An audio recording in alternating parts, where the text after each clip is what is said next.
¿Cómo están? En victoria, ¿verdad? Si cerramos nuestros ojos para orar, por favor. Señor bendito y soberano, te damos gracias por este nuevo día.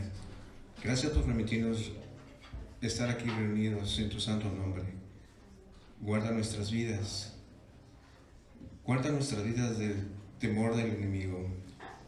Escúchanos, escóndenos del consejo secreto de los malignos, de la conspiración, de los que hacen la iniquidad. Bendice el grupo de alabanza, los cánticos, la ofrenda. Bendice también las manos de los que dan con alegría los diezmos. Suple también las necesidades de su hogar. Abre nuestro corazón para aprender más de ti, Señor. Ponemos este servicio en tus manos, en el nombre poderoso de Jesucristo. Amén.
Bueno, tenemos los anuncios. Siéntese bienvenido. Los que ya son de casa, pues realmente bienvenidos. Los que son nuevos, bienvenidos también. Cada uno tiene un folleto donde tienen las actividades que se realizan dentro de la congregación o dentro de la iglesia en general. Tenemos el estudio bíblico de Corintios el viernes 14 de agosto a las 7 p.m. aquí. Los invito a que vengan. Es más que nada, es no muy formal como aquí, ¿verdad? Todos pueden compartir. También está el bautismo 2026, 30 de agosto a las 5:30 p.m. en Spring Valley Lake. Algunos ya fueron, ya saben dónde es el lugar. Es un área privada. Si no sabe del lugar, si quiere bautizar, le recomiendo que pregunte al pastor, le pregunte a uno de nosotros. Es fácil buscarlo en el mapa, pero nos podemos poner de acuerdo. También están las necesidades del ministerio de niños. Hermanos, si alguien tiene ese llamado a servir con los niños, si tiene ese llamado a servir con los niños, le gustan los niños para enseñarles, ser maestro de niños, hermanos, anótense, vayan. Pero si no tienes paciencia para con los niños, ni te metas. No se metan, en serio. No se los digo por mala onda, como dicen por ahí, ¿verdad? Pero tienes que cuidar a los niños. Mucho cuidado y mucha paciencia. Así que si sienten ese llamado, vayan, háganlo. También está el viaje a Israel, está la información también. Algunos ya han estado preguntando y todo, han estado yendo a mirar lo que se necesita. Ahí está la fecha y dice que hay cupo limitado, así que si tiene ganas de ir, pues vaya y regístrese. También, hermanos, el teléfono, se le puede bajar volumen a su celular, por favor. Si quiere contestar una llamada, puede salir y contestar la llamada. Pero les recomiendo que no hable por teléfono aquí en el pasillo, porque todo se escucha y luego ya no sé qué quedó la historia. Se escucha todo en el pasillo. Mejor váyase más allá, como en medio de la yarda o de qué lado, porque sí se escucha ahí. Y de preferencia salga. También, hermanos, con las sillas, discúlpenos que a veces nosotros los tenemos que mover. No apartamos lugares, por cierto. Si llega temprano, pues qué bueno que el Señor le ha puesto el venir temprano. No se apartan lugares, pero si pone su bolsa a un lado, no se ofenda, hermanos. Tratamos siempre de llenar siempre aquí enfrente. Ahora miro que ya llegan más tarde porque se quieren sentar allá atrás, pero está vacío, lo seguimos sentando enfrente, así que vengan y tengan la amabilidad también cada uno si tiene su bolsa, pues la puede poner abajo. Si es de marca, también igual la puede poner abajo. No pasa nada.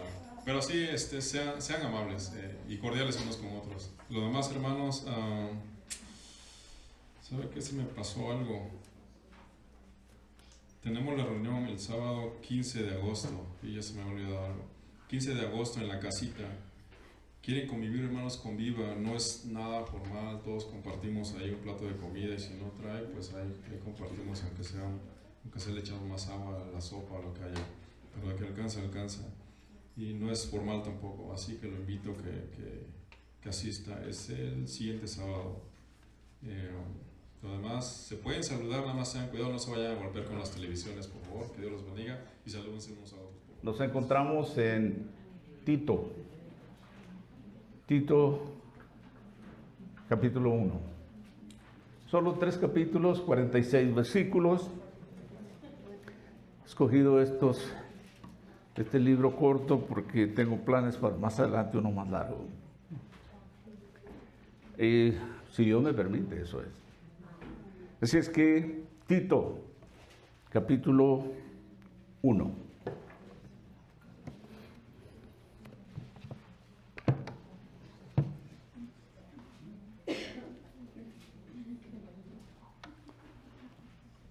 Haremos solo una introducción que es conocida como salutación.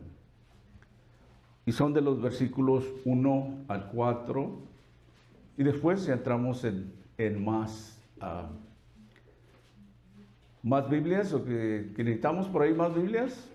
Tito 1. ¿Estamos listos? Dígame. Mayoría de votos otra vez. Dice así: Pablo, siervo de Dios y apóstol de Jesucristo, conforme a la fe de los escogidos de Dios y el conocimiento de la verdad que es según la piedad, en la esperanza de la vida eterna, la cual Dios, que no miente, prometió desde antes del principio de los siglos, y a su debido tiempo manifestó su palabra por medio de la predicación que me fue encomendada por mandato de Dios nuestro Salvador. A Tito, verdadero hijo en la común fe, gracia, misericordia y paz de Dios el Padre y del Señor Jesucristo nuestro Salvador. Oraríamos una vez más. Señor Padre nuestro Dios, nuestro Padre Celestial, ante tu presencia venimos esta mañana para alabarte, obviamente, en cántico y en la lectura de tu palabra, Señor. Alabamos tu santo nombre siempre, Señor, porque tú eres Dios y mereces ser alabado, y no hay nadie más que tú. Padre, que en esta mañana también por medio de este siervo tuyo, Tito, que nos da unas palabras instruidas por el Espíritu Santo, bueno, más bien el apóstol Pablo, esta carta dirigida a Tito, pero sabemos que la dirección es tuya, de tu Espíritu. Señor, y prepara nuestros corazones y que podamos poner a un lado cualquier preocupación o cosa que perturbe nuestra mente o nuestro corazón para sentarnos a tus pies. Esperamos oír de ti, Señor, por medio de tu Espíritu Santo. La invitación está hecha para que nuestro Salvador siempre reine aquí con nosotros. Y que por medio de tu Espíritu nos enseñes, nos redarguyes, nos exhortes, nos instruyes, nos animas. Padre, dejamos todo en tus manos, en el nombre de Cristo Jesús. Amén. Les decía que es una pequeña carta de 3 capítulos y 46 versículos. La carta aquí a Tito forma parte de lo que llamamos, o se han llamado más bien dicho, cartas pastorales o epístolas pastorales. Encontramos una en 1 Timoteo, 2 Timoteo y Tito. Algunos dicen que quizás Filemón también. Pero estas cartas, o esta carta, dirigidas a personas concretas, es decir, específicamente a ciertas personas, pero no estaban destinadas para ser privadas. Deberían de leerse en voz alta ante las congregaciones y que estos hombres, a las congregaciones que estos hombres representaban. Tito era un gentil, es decir, no judío. De acuerdo a Gálatas capítulo 2, versículo 3, Pablo trajo a Tito a los pies de Cristo, es decir, él lo condució a la fe, y él mismo lo dice aquí en Tito 1:4.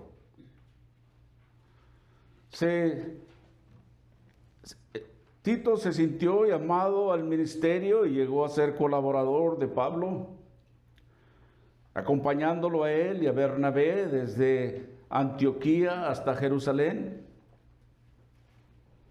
Y Tito está incluido entre otros creyentes mencionados en Hechos capítulo 15, versículo 2. Pero en el concilio de Jerusalén, Tito habría sido un ejemplo perfecto de un cristiano gentil que había venido a la fe en Cristo Jesús y era un nacido, un recién nacido de nuevo en Cristo Jesús. También Tito era la prueba viviente de que el rito de la circuncisión no era necesario para la salvación, y eso, como dije, lo encuentra en Gálatas 2:3. Aprendimos también por medio de las Escrituras que más tarde Tito fue a Corinto para servir a la iglesia de aquel lugar. Pablo lo describe en 2 Corintios 8, versículo 6, y luego se saltea los versículos 16 al 17 de ese mismo capítulo. Durante el tercer viaje misionero de Pablo, que tuvo lugar entre los años 53 y 57 aproximadamente del primer siglo de nuestro calendario, el apóstol llegó a Troas esperando encontrarse allí con Tito, y no lo menciona esto en 2 Corintios 2, de los versículos 12 al 13. Y al no encontrar a su amigo, Pablo partió a Macedonia, y Tito se reunió de nuevo con Pablo en Filipos y le dio un informe positivo sobre el ministerio en Corinto. Lo encuentra usted en 2 Corintios 7, de los versículos 6, 7 y luego el 13 y el 14 de ese mismo capítulo. Cuando Tito regresó a Corinto, entregó personalmente la segunda carta a los corintios y organizó una colecta para los santos necesitados de Jerusalén.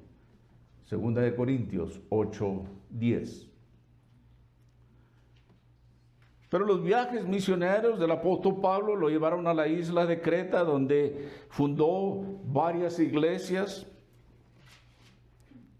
Creta se encuentra en el mar Mediterráneo y es la mayor de las islas griegas.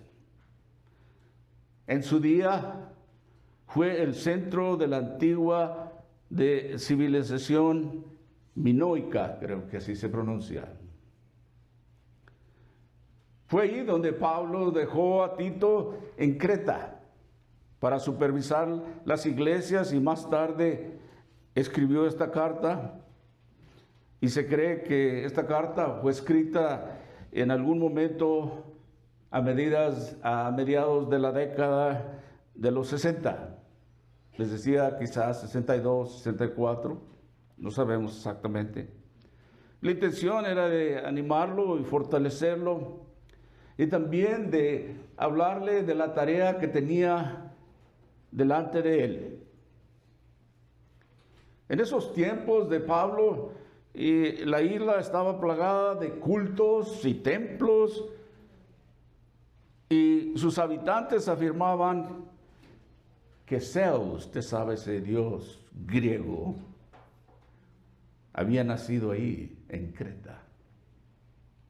Para que se den una idea cómo estaban metidos dentro del paganismo, de lo oculto, cultos. Así es que Creta era una isla montañosa y carecía de redes de caminos, pero lo que es más importante, de acuerdo aquí a Tito 1:12, que los cretenses eran conocidos como mentirosos, malas bestias y glotones. Vaya. Era un lugar obviamente de idolatría e inmoralidad. Pero dentro de aquellos cretenses, Tito habría o debía de capacitar y ordenar líderes para la iglesia. Y eso es lo que vamos a entrar en la segunda porción, el versículo 5 en adelante, no será hoy. Pero había de establecer lo que son obispos, diáconos, líderes en la iglesia. Por eso les decían que son conocidas como estas epístolas pastorales, porque dan instrucciones cómo debe de ser el obispo, el pastor, el diácono, o sea, un servidor, como los tenemos aquí, y las características y los requisitos que se esperan bíblicamente de estas dos posiciones. Era el trabajo que el apóstol Pablo le había encomendado a Tito para ejercer en aquellas iglesias, como decía, en Creta y algunos otros lugares alrededor. Pero la última mención de Tito en la Biblia nos dice, o más bien indica, que estuvo con Pablo durante su último encarcelamiento en Roma, donde, de acuerdo a la tradición, se dice que el apóstol Pablo murió ahí. Pero desde ahí, que les decía que esa última aparición, Tito fue enviado a evangelizar a Dalmacia. Lo encuentra usted en 2 de Timoteo 4:10. Es una región que más tarde se conocería como Yugoslavia. Quizás algunos de ustedes lo conocen como Yugoslavia, de que hoy en día se llama Serbia y Montenegro. Una pequeña introducción de Tito, un siervo de Dios. Y vemos aquí en Tito 1:1 que dice así: Pablo, siervo de Dios y apóstol de Jesucristo, conforme a la fe de los escogidos de Dios y el conocimiento de la verdad que es según la piedad. Obviamente que el autor de esta carta, de esta epístola, es el apóstol Pablo. Sabe que ese nombre de Pablo se le fue dado antes. Nombre que Dios le dio, Pablo. Pero antes se le conocía como Saulo. El Señor le cambió su nombre. Saulo, más adelante Pablo, nació en una familia judía de la tribu de Benjamín. Creció en Tarso y fue instruido por ese famoso rabino de aquellos días de nombre de Gamaliel. También el apóstol Pablo, aparte de ser ciudadano judío, era ciudadano romano. Fue un fariseo estricto que perseguía la ley. Eso es lo que nosotros llamamos un hombre muy religioso de hueso colorado. De hecho, la primera vez que aparece el apóstol Pablo en la Biblia, lo encuentra usted en el libro de los Hechos y se encuentra sosteniendo las ropas que aquellos hombres que apedreaban a Esteban, él participaba de la muerte de Esteban, uno de los primeros mártires en el Nuevo Testamento. Es la primera vez que aparece el apóstol Pablo ahí. En ese tiempo, como decía, era Saulo, un hombre muy religioso, estricto, de acuerdo a la ley judía. Saulo aquel tiempo odiaba a los cristianos que eran conocidos como los del camino, es decir, los del camino de Cristo, los seguidores de Jesucristo.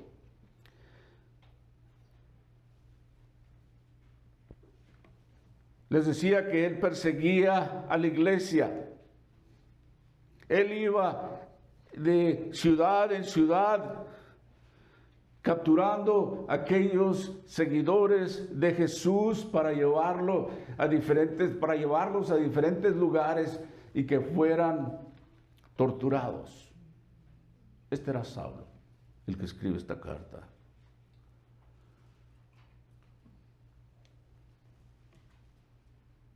Por supuesto que al momento de escribirla ya era Pablo. Pero fue durante una de esas misiones cuando ya el apóstol Pablo vivió una experiencia fue en una de esas misiones cuando vivió una experiencia, es decir, Pablo, que cambió su vida y su rumbo para siempre. Un día, Saulo, que iba de camino a la ciudad de Damasco, tuvo un encuentro con Jesús resucitado. Hechos capítulo 9, versículo 3. Todo ese capítulo nos habla de su encuentro con el Señor. Ahí nos dice que quedó cegado por la luz y fue conducido de la mano hasta Damasco con la ayuda de sus compañeros. Este perseguidor se convirtió en un predicador. Él sería el que llevaría el evangelio a los gentiles en múltiples viajes misioneros que fueron muy exitosos. Este hombre, ahora Pablo, realizaría milagros, sería golpeado y estuvo a punto de morir en varias ocasiones.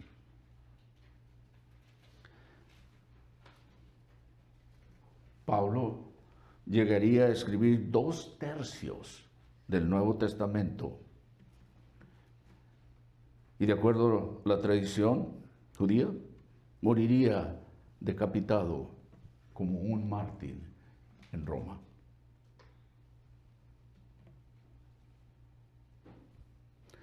Pero algo interesante, les había leído el primer versículo que dice: Pablo, siervo de Dios y apóstol de Jesucristo.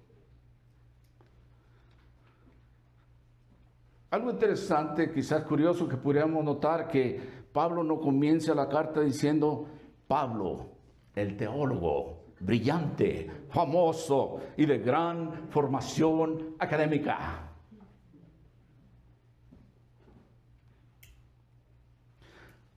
Pablo podría sacar todas sus credenciales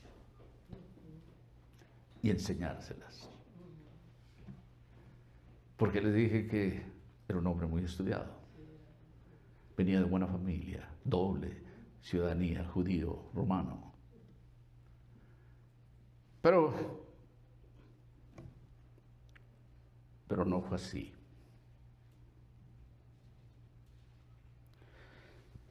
Simplemente dice que es un siervo de Dios.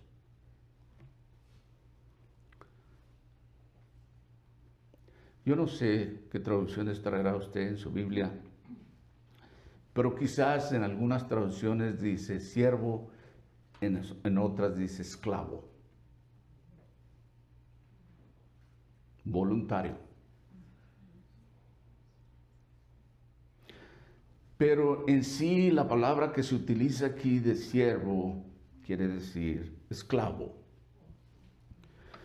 En aquellos tiempos del apóstol Pablo, la condición de esclavo podía ser temporal.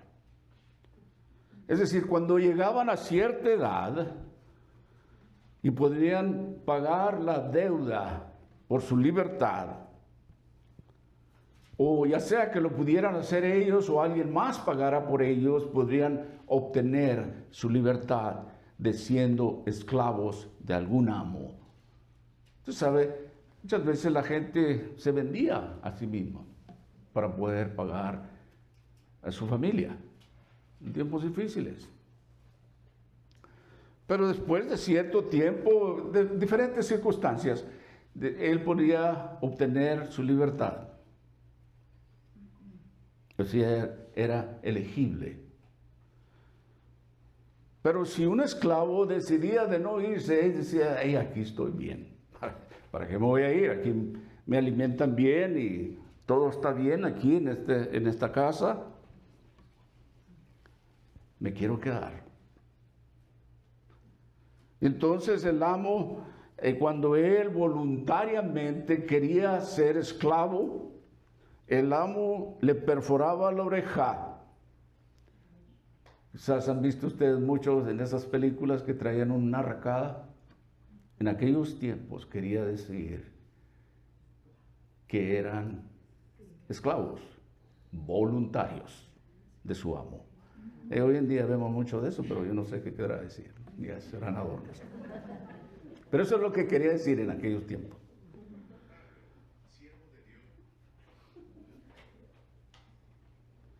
Al amo le perforaba la oreja.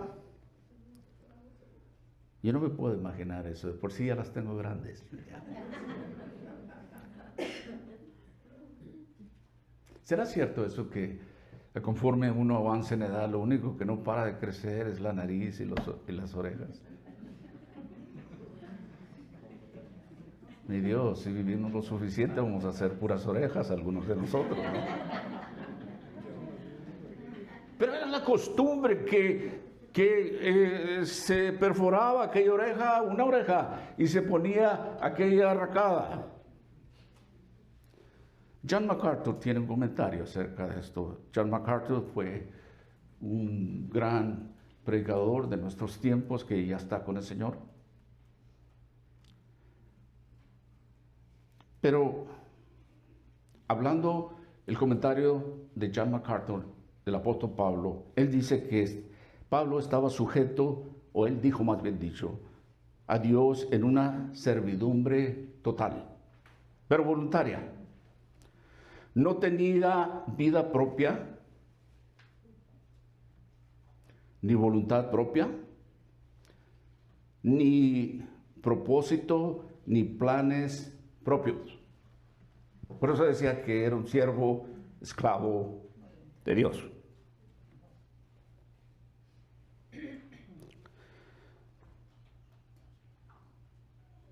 Este hombre, Pablo,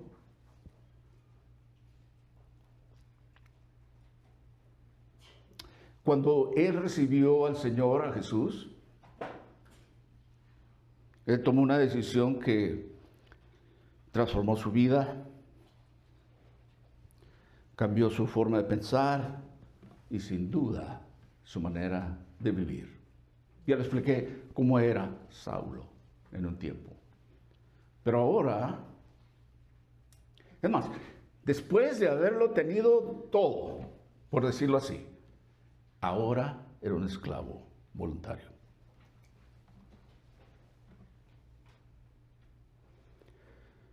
Lo que nosotros leemos y estudiamos aquí es que nos revela que esta nueva vida del apóstol Pablo, que él aceptó, que él acogió como cristiano, transformó su propia identidad.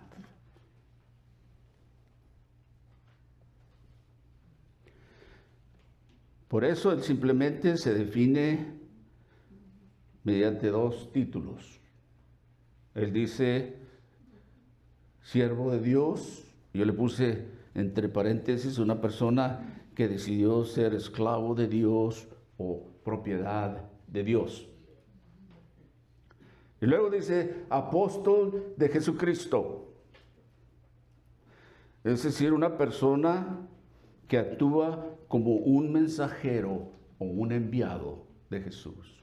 Apóstol, ustedes saben qué es lo que quiere decir enviado o mandado. Pero en este caso, obviamente, del mismo Señor Jesucristo.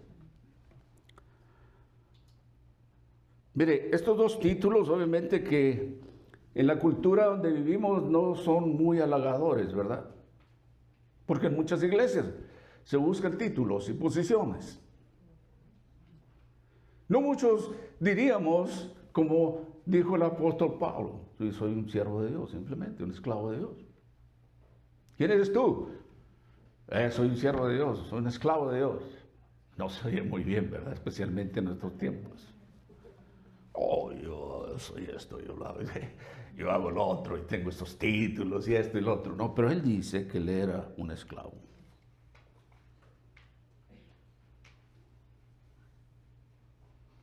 Estos términos de esclavo o de mensajero suenan o se oyen muy parecidos cuando alguien te llama al servicio o ser empleado, ¿verdad? Yo estoy sirviendo para esta compañía, soy empleado de esta compañía. Eso se oye. Dice algo interesante. Yo trabajé por muchos años para una compañía que se llama Alvarado.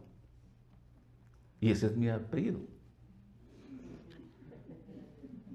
Y muchos me preguntaban, oh, ¿la compañía es suya? No, simplemente soy un empleado. Pura coincidencia. Me gustaría, decía yo. Me hubiera gustado.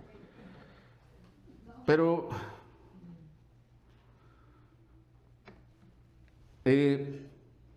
parece ser que Pablo se sentía orgulloso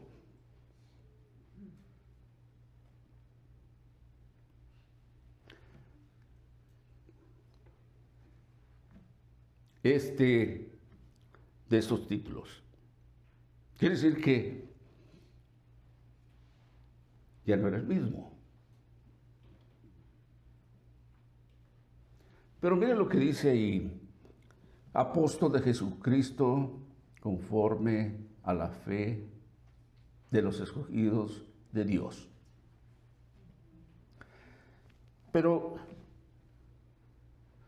es decir, el amor de Dios lo impulsó a ese cambio tan radical de lo que era antes. Ese encuentro que él tuvo con el Señor, y Dios le mostró su amor, que su cambio fue completamente radical. Era otro ahora. Y aquí cabe hacer esta pregunta para nosotros. ¿El conocer a Jesús lo ha cambiado usted totalmente? ¿Nos ha cambiado?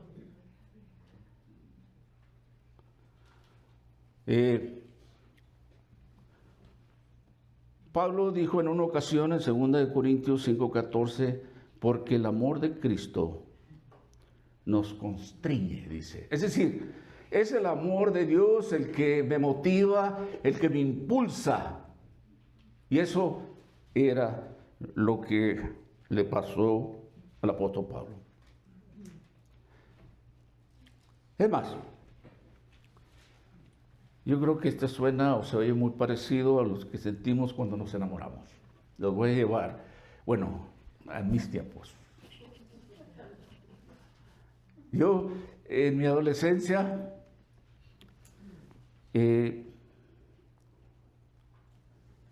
estuve enamorado muchas veces. Miraba a aquellas jóvenes y decía, este es el amor de mi vida. Y no era así, ¿verdad? Pues obviamente hubo tiempos donde, pues en aquellos tiempos no había lo que tenemos hoy en día, ¿verdad? La cultura, las costumbres muy diferentes. Nosotros los fines de semana, es decir, los varones, quizás, yo creo que muchos de ustedes me entienden de lo que estoy hablando. Salíamos a buscar a las muchachas, ¿verdad? Los fines de semana. Y pensábamos que, o al menos yo lo hice, que estaba enamorado.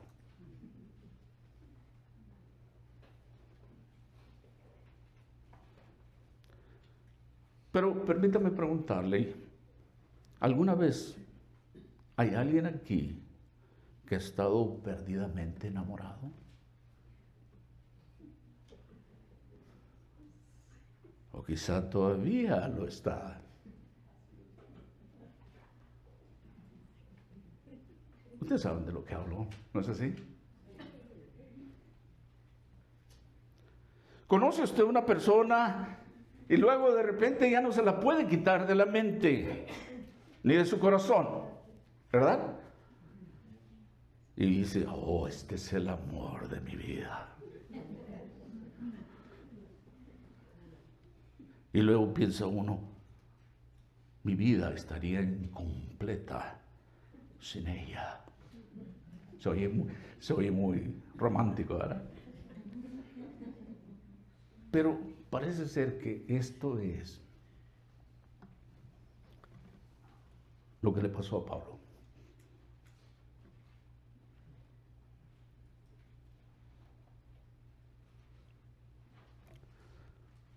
Mire, usted y yo somos candidatos improbables para ser elegidos por Dios. ¿Sí me entiende? Lo digo claro. Lo que le pasó al apóstol Pablo es que el amor de Dios lo cautivó. ¿Y sabe por qué? Habiendo hablado todo lo que él era, él sabía que no solo se lo merecía.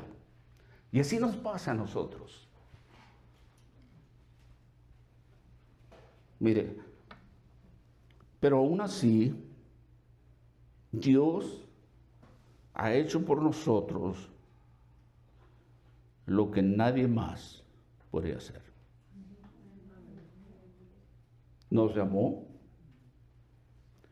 nos eligió y nos transformó por medio de su gracia. ¿Sí? Éramos los candidatos, como decía, improbables para que Él nos eligiera. Pero en su amor y su misericordia nos llamó y ahora nos dice hijos e hijas de Dios.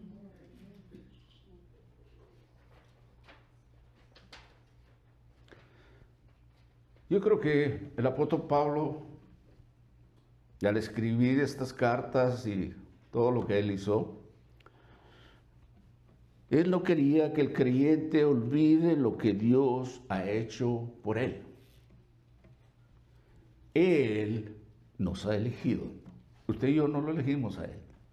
No lo buscamos. Él vino a nosotros. Él nos eligió. Él nos llamó. Él nos salvó. Y hay mucho más.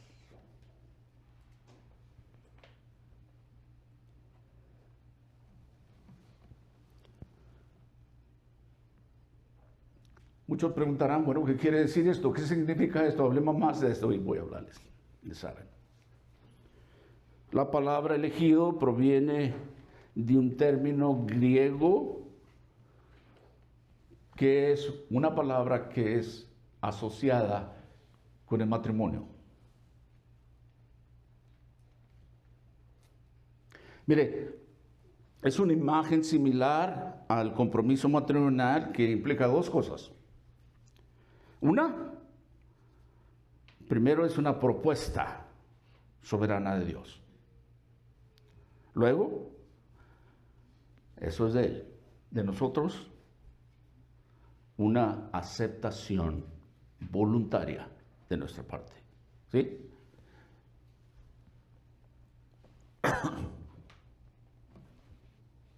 Así es que nuestro matrimonio terrenal ofrece una imagen del matrimonio celestial con Cristo, ¿verdad?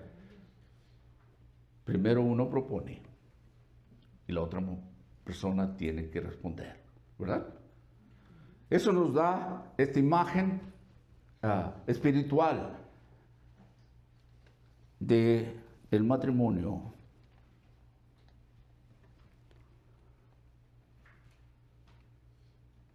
Yo me acuerdo que en aquellos días les hablaba de mi juventud. Era muy duro para mí aceptar un rechazo. Yo creo que para cualquiera, ¿verdad? Que venía uno y decía algo y le decía a uno, no. Pero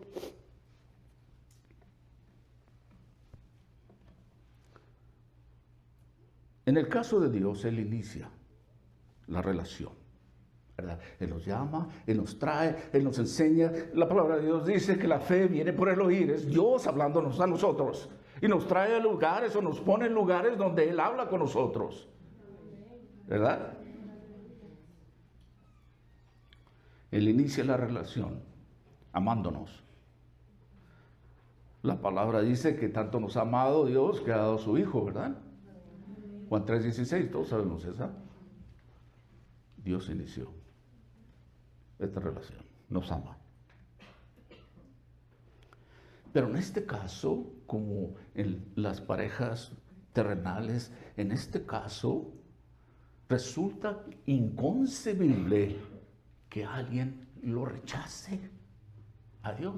Pero sí, hay gente que lo rechaza. Ok. Su amor es lo que nos impulsa.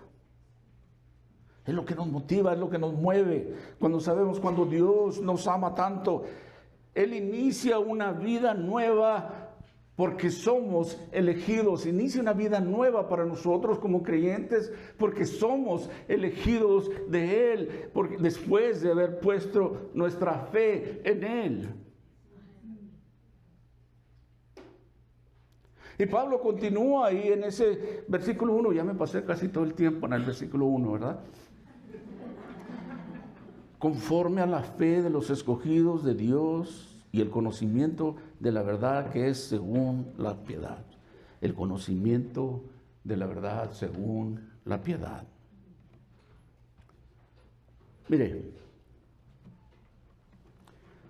la honestidad, sin lugar a dudas, es una de las cosas más importantes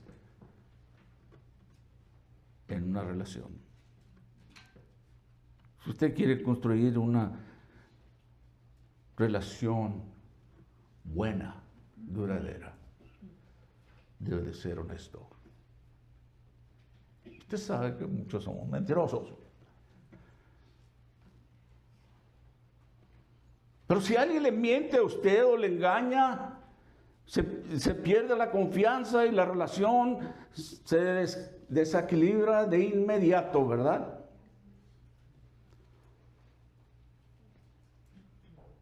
Mire, digo todo esto porque Tito servía a iglesias en una zona del Mediterráneo cuyos habitantes tenían fama de ser mentirosos.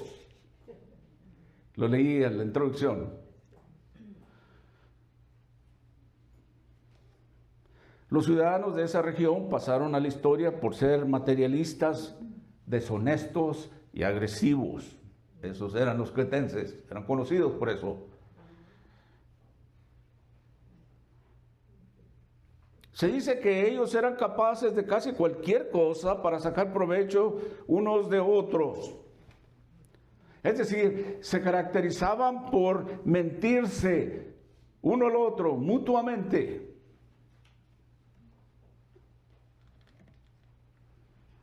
De hecho, en aquella época existía un dicho que al menos leí que decían así: ¿le estás haciendo el cretense con otro cretense? ¿Le estás haciendo el mentiroso con otro mentiroso? Eso quería decir, eres un embustero. Quizás has logrado engañar a otro engañador, pero a mí no.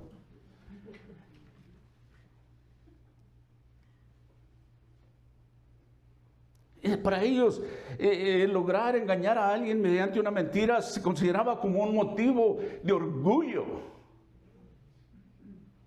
Usted sabe, aquellos que nosotros que venimos de pueblo en las ciudades, yo experimenté eso como muchos de ustedes quizás, porque venía de una ciudad pequeña a una ciudad grande, se me consideraba como inocentón.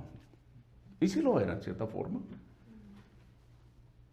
Pero aquí se peleaban a ver quién era el más engañador. Y aquí Tito tenía que poner orden en la iglesia.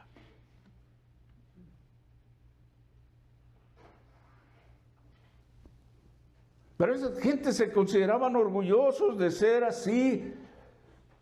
El propio nombre de aquella isla había llegado a simbolizar el engaño. Mire, pero el nombre de Dios es sinónimo de la verdad. Todos hemos escuchado estos versículos, la mayoría. Jesús dijo, yo soy el camino, la verdad y la vida. Juan 14:6. El Espíritu Santo se llama el Espíritu de verdad. Juan 14:17. Mire, aquí una afirmación aún más directa de que Dios es verdad se encuentra en Hebreos 16:17, que nos dice en una porción de ese versículo, para Dios es imposible mentir.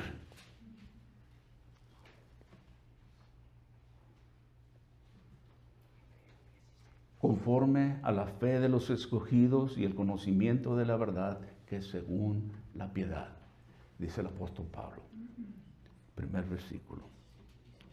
Usted sabe que la piedad es el temeroso de Dios.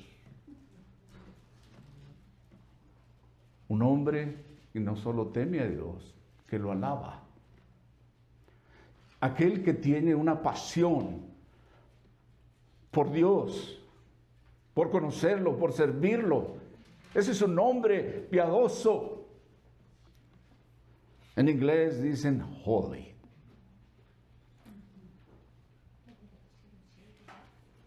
Pero ahí dice que Dios no puede mentir. Qué introducción, ¿no? Sabiendo cómo era la gente y usa estas palabras el apóstol Pablo al dirigirse a Tito. Y dice en el versículo 2, con la esperanza de la vida eterna, la cual Dios, que no miente, prometió desde antes de los siglos. Ahí está otra vez. Dios no miente. Y cuando Dios le promete algo, téngalo por seguro. Si yo le prometo algo, pero Dios no puede mentir. Es más, la Biblia dice que sea todo hombre mentiroso, pero Dios verdadero. La veracidad de Dios es un motivo fundamental para servirle y vivir la vida para Él. Por eso Pablo seguía, era un siervo, un esclavo de Dios, después de haberlo conocido. Qué interesante. En el versículo 1, Pablo comunica la profundidad de la veracidad, donde Dios dice, para la fe de los escogidos de Dios y el conocimiento de la verdad, que es según la piedad. Eso leímos, ¿verdad? La palabra conocimiento es un término compuesto y una de las palabras favoritas de Pablo que repite a menudo, o sea, muy seguido al referirse a Dios. Significa tener certeza. Es lo que quiere decir el conocimiento. Yo tengo ese conocimiento, esa certeza de que Dios es fiel y no miente y sus promesas son verdaderas. No tenía ninguna duda. Les digo que había cambiado su identidad. Todos sabemos que en la vida la verdad es muy importante. Es lo que importa. Pablo quiere que sepamos que la verdad es el núcleo, el carácter de Dios. Él es la verdad.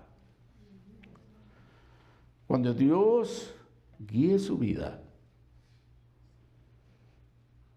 usted tiene un fundamento sólido del cual puede edificar. Lo que Dios le promete, lo que Dios le dice que haga, es un fundamento sólido. Él no miente. No tiene por qué. Él es la verdad.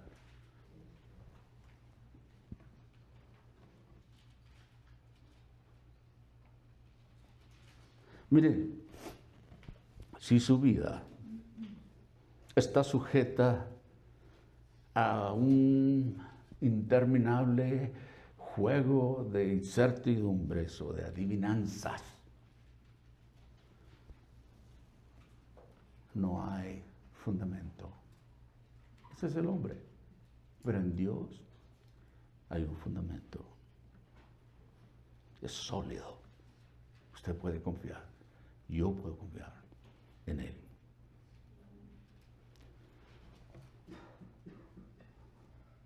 Martín Lutero, quizás algunos hemos oído, es uno de los que al leer la palabra de Dios tenía problemas con lo que la Iglesia Católica enseñaba.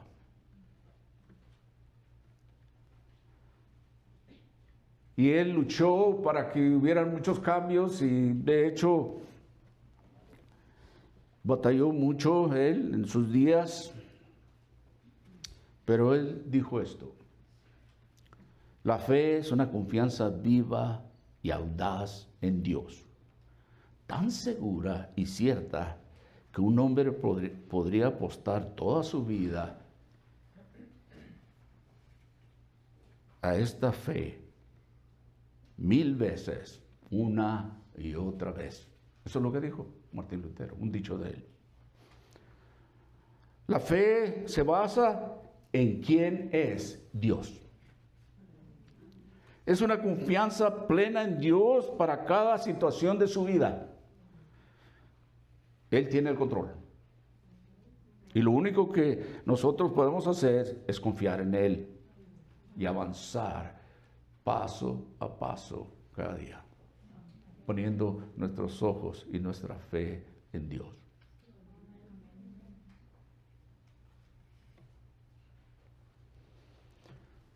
Algunos han oído hablar de Martin Luther King Jr., la mayoría. Y él dijo otra cosa, o algo parecido. La fe es dar el primer paso incluso cuando no puedes ver la escalera completa, ¿verdad? Que no puedes ver más adelante. Pero por fe, da ese paso, paso a paso. Mire, Dios nunca nos fallará. La verdad no simplemente está al lado de Dios, sino que Él es la verdad. Es lo que dijo Jesucristo. Él era la verdad, el camino en la vida. Nadie va al Padre sin Él. No. Versículos 3 y 4. Y a su debido tiempo manifestó su palabra por medio de la predicación que me fue encomendada por mandato de Dios, nuestro Salvador, dice Pablo, a Tito, verdadero hijo en la común fe, gracia, misericordia y paz de Dios Padre y del Señor Jesucristo, nuestro Salvador.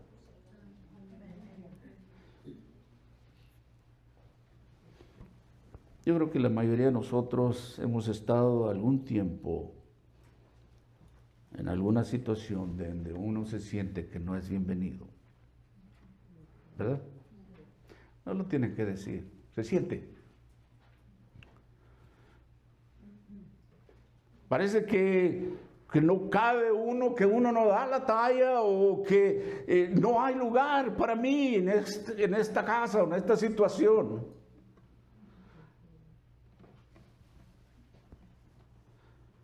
Y si usted y yo nos identificamos con esto, que todos lo hacemos, quiero que sepa que hay buenas noticias.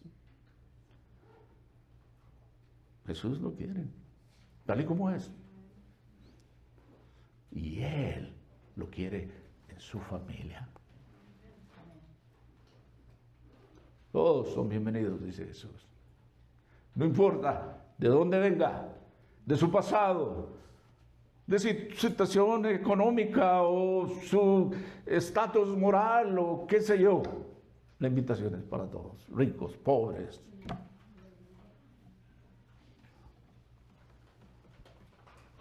Él dice, venid a mí. Él es el que cambia. que conoce todo. Pero aquí está el detalle. Tiene que venir humillado con la verdad. Hey, no se pueden hacer tratos con Dios, decir, Señor, si tú haces eso, yo te prometo, nada de eso. Él dice, es lo que somos nosotros, somos pecadores y necesitamos arrepentirnos de nuestros pecados y venir a Él. El que puede perdonar, el que puede dar vida y aún más vida eterna. Es lo único. Y Él lo quiere en su familia. ¿Se ha preguntado alguna vez, por qué, Señor, por qué me hablaste a mí? ¿Por qué me quieres a mí? Y yo volteo para atrás, si supieras lo que he hecho, lo que soy, o lo que pienso, lo que he pensado. Pero no, Dios lo ama. ¿Sabe que Dios ama al pecador, pero odia nuestro pecado? El Señor vino a eso, a esta tierra, no vino buscando justos, sino pecadores. Y Él vino para formar una familia.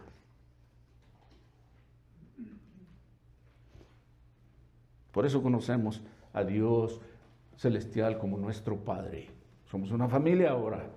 Tenemos un Padre. El Señor también llamó a sus discípulos hermanos. Son mis hermanos. Dios nos dice hermanos. Y a su iglesia Él dice su novia, que más adelante vendrá a ser su esposa.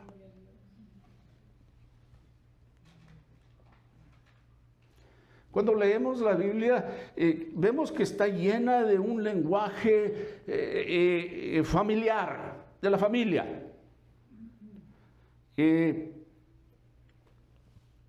Y al decir familia se refiere a su pueblo.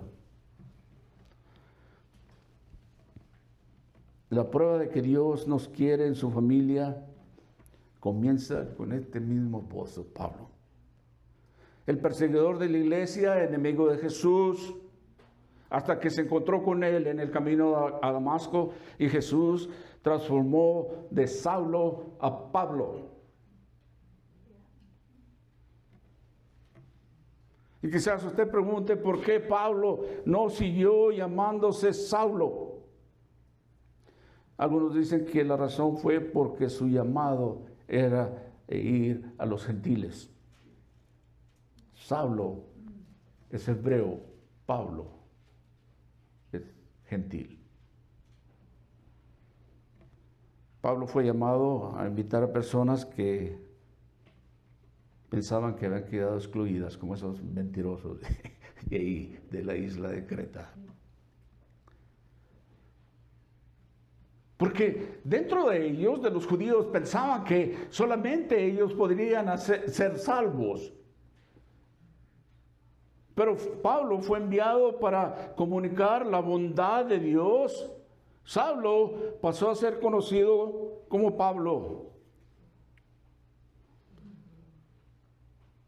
El significado de Saulo quería decir en hebreo pedido o rogado, es decir, a Dios. Era el significado de Saulo. Pero el Señor le cambió el nombre, ya no eres Saulo más, vas a ser Pablo. Pablo quiere decir pequeño o humilde, es lo que quiere decir. Como le decía, Saulo era hebreo, pero Pablo era un hombre gentil. Así es que el simple hecho de que Pablo usara este nombre abría la puerta para que los gentiles se unieran a la familia de Dios. Ahora Pablo, el apóstol Pablo, venía con su nombre de gentiles, enviado a los gentiles. Y Pablo se identificaba también con nosotros, que somos gentiles, no judíos.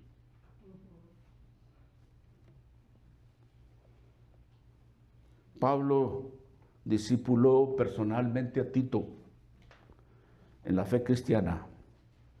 Y sin embargo, Tito era gentil.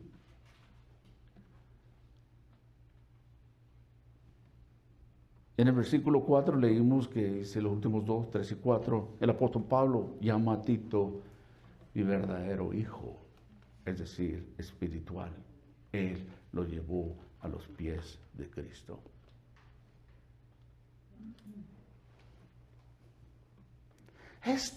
Esto es algo extraordinario, porque aquí tenemos a este hombre en el pasado que era un fariseo, un judío devoto, un rabino fiel, un hebreo de entre los hebreos, un hombre de herencia judía intachable. Y en este versículo llama a Tito, que era un converso gentil, que no había sido circuncidado todavía, y lo llama mi hijo. Usted sabe que los judíos en el Antiguo Testamento, cualquiera que no fuera judío era como un perro, inconverso. Se creía que ellos eran los únicos. Dios vino a ellos primeramente, sin lugar a dudas, y sigue siendo el pueblo de Dios. Pero Dios nos ha llamado a nosotros porque ellos, los judíos, rechazaron al Señor.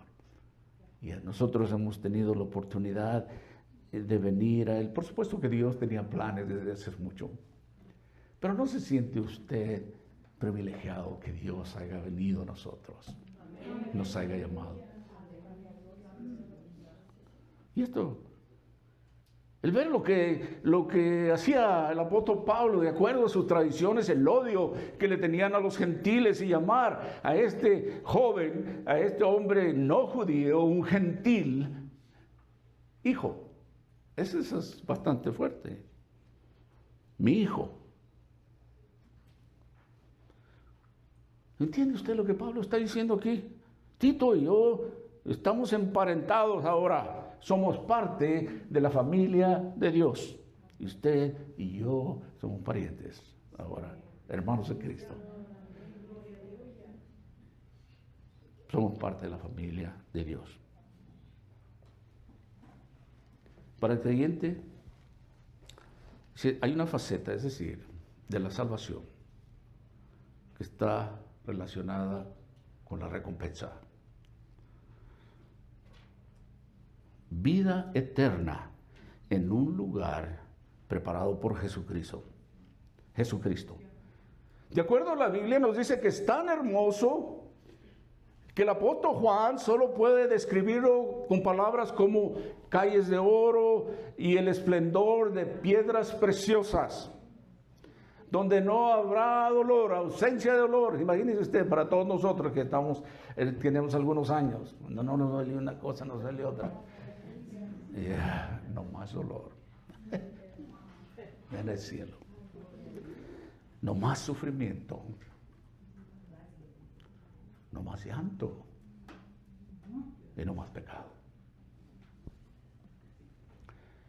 Nos dice que somos coherederos con Jesucristo. Bendiciones en lugares celestiales en Cristo.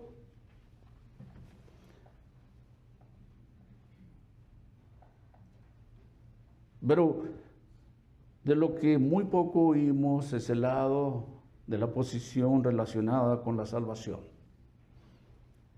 Ahorita usted y yo somos salvos en Cristo. Esa es nuestra posición. No la hemos obtenido literalmente hasta que no estemos en el cielo. Pero esa es nuestra posición. Y tenemos un trabajo que hacer. El creyente, mientras esté en esta tierra, debe de proclamar el Evangelio. Ese es el llamado, a servir. Debe proclamar el Evangelio. Enseñar a la gente de la salvación y de ser bautizados como Dios lo ha mandado.